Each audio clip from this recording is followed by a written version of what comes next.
They call it the ASUS ProArt PX13. In this video, we're going to cover benchmarks, features, usability, build quality, and my experience using this laptop for just over a month now. Now, I've done my full unboxing, my 1 week later impressions, and there's pretty much different information in all of these different videos. So you definitely want to check out each video to get a full perspective on this laptop if you're curious and trying to make a buying decision. Now, if I leave anything out that you thought needed to be addressed or you need to know to help with your decision, then please comment below. But please watch the whole video to make sure that I don't address it already in this video. But I'll be making a 1 month later, I'll be making a dedicated video about the ASUS Dial, about this laptop for video editing or photo editing or design. So there's gonna be tons of robust content around the PX13 from the ASUS ProArt lineup. Now, the first thing that I want to dive into is, of course, the build quality of the device. And as you can see, we have an all aluminum chassis. We have the nice ASUS ProArt logo here. This is very similar to the ASUS Republic of Gamers Zephyrus G14. However, it is in a 13-inch form factor and it is a 2-in-1 laptop. So you can see it rotates all the way over. So it'd be great to have on the go with you as a digital artist. Now we have the aluminum top cover, the aluminum bottom cover, aluminum side panels, as well as keyboard deck. So this is definitely a nice on-the-go, durable laptop. Now you can see the weight and thickness coming up on the screen. Nice, thin, and light package. And as we go ahead and take a look at the ports, it is equipped well for creators. I would not say it's exceptional because we do have a micro SD card reader rather than the full-size SD card reader. This is great for expanding your storage, but not necessarily great for bringing in footage from, say, a camera for photo or video. Now, you could technically put a micro SD card into a micro SD card converter and then load that into a camera. However, that's not my highest recommendation. So you will have to get a dongle to bring in your full-size SD card footage into this device. On the PX13, we have a power button, micro SD card reader, USB Type-A, USB-C, and on the other side, an HDMI, a power port, which is now the new square power adapter from ASUS, a USB-C, and then a headphone jack. Now, while we're talking about ports, and we've mentioned this micro SD card reader for expanding your storage, let's talk about the upgrade path. I think because this laptop only has one M.2 slot and it comes with the boot drive installed, I think having the micro SD card reader for the ability to expand your storage is a really nice touch. If they made this a full-size SD card reader, then you wouldn't be able to expand your storage on the go. You can simply slide a micro SD card into that slot, have an extra 512 or 1 terabyte of storage on your device without something sticking out of the side. Now, also something to keep in mind is this is not upgradable in regards to RAM. It comes with 32 gigs of RAM, and it has both an RTX 4050 or 4060 as an option in the US. In other regions, they do have an RTX 4070, but it's not available in the US. Wah, wah. Unfortunate. I think it's kind of frustrating, but that's my opinion. Now, there is not a 64 gig or a 16 gig available in the US either. It comes standard with 32 gigs of RAM. And the processor in this device is the AMD Ryzen AI9 HX370. So that is the specs of the device. The model I have before me is the RTX 4050 equipped version. Now, as we go ahead and look at the bottom cover, I really like the design of this laptop, actually a little bit better than the P16. I'm going to tell you why. As you can see, this edge here wraps around the back side of the chassis. The bottom cover fits nicely into the side panel with this nice curved, and even as you come around the front, it looks great. As I pick up the P16, throwing stuff around here in the office, you can see along the back side, it doesn't share this same chassis design. It comes to a sharp 90-degree angle, actually a little bit more than a 90-degree angle. And I just don't think it's as flush and finessed and finished like the PX13. I've had a lot of people asking me if I were going to choose the PX13 or the P16. And just for my use cases, honestly, I lean towards the PX13. I'll do a full head-to-head review in the future on the channel to tell you exactly why, but just as a little spoiler, I would prefer the PX13. Now, I haven't even reviewed the RTX 4060 version, even with the 4050. I just like how nimble, on-the-go friendly it is, and there's a few little things that really stand out to me about this model. Now, another thing I want to point out on the exterior of the laptop is the really well done hinges here. We have this nice slatted hinge. It's just a really nice design touch. They could have just done a smooth aluminum material there, but they give us a really nice slatted aluminum material. It just has a nice design aesthetic to it. All right, as we open up the laptop for the first time, it opens and closes very nicely with one hand. The hinge is so smooth, and taking it all the way around to the A-frame stand mode, it switches very quickly. You can see how quickly it snaps into the correct orientation. Even putting the laptop on its side into portrait mode, it's very snappy. So I think they've done a very good job with the software as well as the hardware in this device. Now, for the first time ever, the ASUS Dial is featured on a device that's smaller than a 16-inch form factor.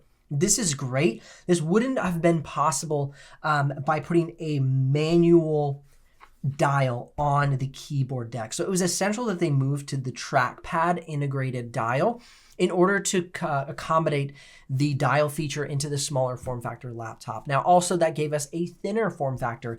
If you've seen the footage of me comparing, and I'll throw the B-roll up so you can see it now, comparing the new P16 to the old StudioBook Pro 16 OLED, it lost almost a 1/4 inch on the thickness, and that is also transferred to the PX13 design. Super well done. Now, using the dial, one thing that I noticed is that it was a little slow. I had to really take a bunch of laps around the dial to get the pen brush size, the opacity, the hardness, all of that to go up and down. So what I did is I went into the ASUS Dial Center, and I turned up the scroll or the dial speed to fast. And that really helped a lot. So if you get this device, I really recommend, getting it up to fast. Once I turned up that setting, it was a much smoother experience, especially with the ASUS Pen 2.0. I didn't feel like I was waiting as long to change brush sizes, opacity, hardness.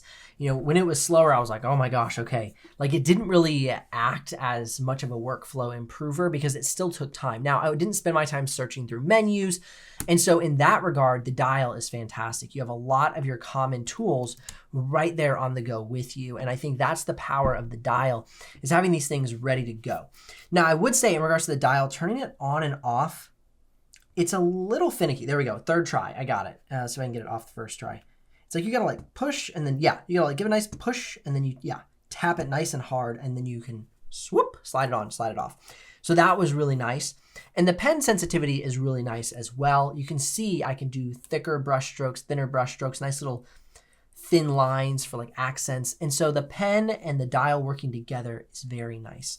A question I had during the 1 week later was the interference between the dial and the trackpad because it's now on the trackpad. And I tested this. I would click with my finger and drag through the dial, and I was trying to see if the brush would cut off, if the dial would cut off the brush stroke I was trying to make, and it did not. So that was a great thing to see, that the brush stroke moving through the dial or even starting a brush stroke on the dial and moving off, it was still very functional as a trackpad. It did not interfere. Now, will you get those moments when it will interfere? I think it is possible, but as a whole, I tested it a bunch of different ways and did not find it a complete nuisance. I would just be aware that your dial is there and just work accordingly. So in my opinion, I liked how the dial was a separate piece on the previous StudioBook Pro 16. However, we would not have been able to get this slim of a form factor with the dial still being on top of the keyboard deck. And obviously, we wouldn't have been able to fit it on the PX13, so this wouldn't even be here if it weren't for moving it to the trackpad. Reason being is there's a lot of hardware underneath the dial, and that thickened up the laptop substantially, especially having the RAM as SODIMM, not soldered to the motherboard. That thickens up the laptop as well. So these few design choices allowed us to get this thinner form factor and pack a little bit more feature set into the P16 and the PX13. Now, as you can see, using the pen on tablet mode, I've got a little B-roll pulled up. I do like the tablet mode. It is quite comfortable. However, that takes away all of my shortcuts. And so that's something I don't love. I don't really love using drawing devices on tablet mode, especially when it's a full laptop. I think if maybe you're used to that interface, it makes sense to you. But me as a pretty much everyday laptop user, I don't love tablet mode. I prefer to use the laptop in kind of the standard laptop mode, rest my hand kind of behind the device and use it.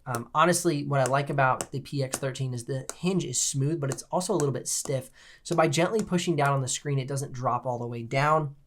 It has a really nice, stiff, smooth hinge, which allows me to use it in laptop mode, still access my shortcuts, still access the dial, and everything is still very usable. So I think they really nailed that on just the ergonomics and user friendliness of the device. Now, as you can see, we do have a 90-degree angle on the bezel of the screen. I really like that. I don't like these new curved bezels that you're seeing in like the Samsung Galaxy Book series. They end up like cutting off part of your screen real estate, which ends up looking kind of weird. Like icons are like cut into the corner because basically it's like cropping in a tiny tad. So I like that it's square, you know, that we still have a nice rounded edge, but then it's a squared off screen on the actual screen portion of the total display. Now, one thing that I also really like, this little extra detail that they threw into both the P16 and the PX13, these little notches. Love that. Not a lot of devices take the time to just do these little nuances. And it just shows that they really took some time to showcase that this is one of their more premium devices, that they're taking time to add some design aesthetic to it. Those notches match up with these notches on the back. And so it's just a really good, thorough design. They didn't really leave things hanging.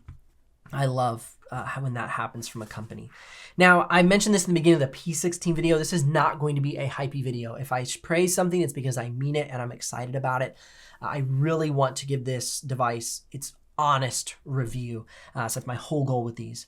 Now, if you're curious about the exact pricing and availability, you can head down in the description below and click those links. If you do make a purchase, I'll get a small commission, but at no extra cost to you. But of course, that's what keeps this channel alive and the helpful content coming your way. And of course, as I mentioned earlier, there's gonna be tons and tons of videos on this. I will link up the playlist so you can check it out at the end of the video. There should be 20, 30, even 40 videos on the whole series of ProArt that have come out this year. So keep an eye on that to get all the information you need to make a qualified decision. Now, as I've been looking at the screen, let's go ahead and grab a webcam sample so you can see and hear what that sounds like. This is the webcam on the ASUS ProArt PX13 and a little sample of the audio for you as well. Now, looking back down at the keyboard and trackpad, I've yet to give you an audio sample. I'll give you that in just a second, but the keyboard is pretty uneventful, and that's a good thing, okay? It's got a nice medium key travel. It's quiet, good snap back. It's got full-size shift keys, smaller arrow keys, which I personally really like, makes it easier to type. And so it's one of those things that's like it's unnoticeable, which is really good, right? I don't want to really notice my keyboard. I just want it to be a good experience. I'm not missing keys. The key spacing is really great. It makes a very easy typing experience. Now, because there's a 13-inch form factor, and even on the P16, they chose to do this as well, there's no numpad. And so that is an area where I know some creators are a little bummed. I've never used a numpad for my creative work. Maybe it makes me a different type of creator. I'm not sure, but I'm not missing that. But I know some people did complain about the fact that there is not a numpad. So that might be a reason for you to consider the 2023 model, because it does come with a numpad on the P16. Obviously, this is the first year we've had these smaller form factor versions like the PZ13 and the PX13. Here's a quick audio sample of me using the keyboard and trackpad so you can hear what they sound like for yourself.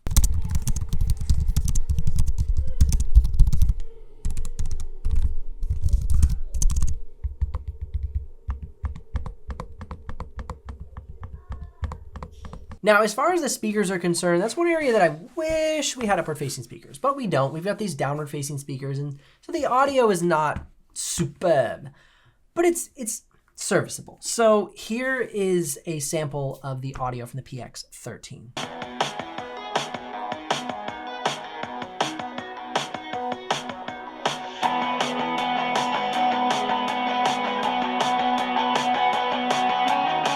Now let's go ahead and talk about that display. We do have a 3K 2880 by 1800 OLED display at 60 Hz refresh rate with a brightness of 497 nits at 100% sRGB, 96% Adobe RGB, and 99% DCI-P3 at a delta E of 0.91. Below that delta E1, that means it's very color accurate on the colors it reproduces, and it is so bright and so vibrant. You know, that's one thing that these glossy displays do very well. Though they're very reflective, and that annoys me, they're so crisp. They're so vibrant. Their darks are very dark. You know, you kind of have to deal with the reflectiveness, but you get the extra benefits of those deep, rich colors from the display. So I really like that. Now, speaking of the display, that has a lot to do with battery life. So we have a 73 watt hour battery. It gets you just around 11 hours of productivity. You want to have the brightness at about 20%. You want to have battery saver mode turned on, and you want to have whisper mode and turn off the dedicated GPU. Same with streaming video playback, 9 hours and 46 minutes. And then Photoshop about 5 hours and 42 minutes. And then 4 hours and 17 minutes of just constant playback in Premiere Pro. So you just go in the timeline, hit play, and it just plays it back consistently. Now, I went ahead and edited a project. It was a 6K project. It was the unboxing of this video. And it took me about 2 hours and 21 minutes to edit and then export that project. And when I was finished, the battery was at about 18%. So actually doing the full workload of edit, export, and all that, I went from 100% to about 18% in about 2 hours and 21 minutes. So this is not an incredibly on-the-go friendly device if you're doing heavy workloads. But as you can see, if you're just doing like business stuff like checking emails or writing Word docs or just admin stuff, the battery can last a long time. And that's really on the upper end of the battery life for this device. Now, before we get into the benchmarks, let's take a look at the thermals and fan noise. So I went ahead and tested out the device, plugged into power on performance mode, and I saw about 55 decibels of fan noise at 75 degrees Celsius. And that was an export time of about 4 minutes. So this laptop is not what I would consider a quiet laptop. I wished it was, especially for performance mode. If you want to see this laptop a little bit quieter, go to whisper mode. You're going to see about 35 to 40 decibels of fan noise, about 62 to 65 degrees Celsius on the CPU thermals. Now, it's one thing to note that the export time on battery power whisper mode is going to be about 5 minutes and 18 seconds. So you're going to add about a minute and 10 to the export time, but it's much quieter and a little bit better on the thermals for the device. Now, keep in mind, all of this is happening at 95 watts of maximum graphics power. And basically what that means is the amount of power the laptop is allowing to be pushed to the GPU in order to execute tasks. And some laptops are up to 105, like the P16. There's even laptops like the Lenovo Legion Pro 5i, that's 140, or the Lenovo Legion Pro 7i, which is 175 watts of maximum graphics power. So these are going to be a little more on the conservative side because they are thin devices. They're very thin, compact devices, and so they have to be considerate of the thermal management, and they do that a little bit with that graphics throttling. You know, it doesn't have absolutely all of the ceiling that maybe a thicker gaming laptop would have. Let's now go ahead and dive into the performance benchmarks of this device to see if it's the right one for you. Now, first and foremost, starting off in the simulated benchmarks, you can see that we have good simulated benchmarks in both Cinebench 2024 as well as Geekbench single core and multi-core, showing like it's going to be a good competitor. Now, as we move into 3D modeling, that's where I was honestly quite impressed with this device. Remember, this is an RTX 4050. I'm fingers crossed going to get the 4060, and I'll do a head-to-head review between these two devices with 4060 versus 4050. But for now, we're looking at the 4050. So you can see pretty solid 3D modeling benchmarks.